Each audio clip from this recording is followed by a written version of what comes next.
আসসালামু আলাইকুম ভিউয়ার্স, কেমন আছেন সবাই? আশা করি সবাই ভালো আছেন। দেশ ভ্রমণ থেকে আমি মেহেদি হাসান প্রতিবারের মতো নতুন আরেকটি ভিডিও নিয়ে আপনাদের মাঝে হাজির হলাম।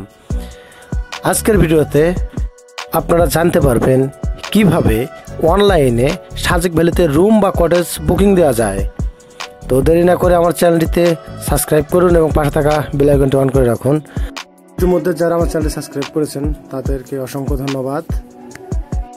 প্রিয় ভিউয়ার্স, এই ভিডিওতে আপনারা দেখতে পারবেন সাজেকের অধিকাংশ কটেজের দৃশ্য এবং সেগুলোর ফোন নাম্বার। আপনারা সেখান থেকে পছন্দ মতো কটেজ চয়েস করে নাম্বার দিয়ে সেই কটেজগুলো বুকিং দিতে পারবেন। তো দেরি না করে চলুন শুরু করা যাক আজকের ভিডিও। আর আপনাদের সাজেক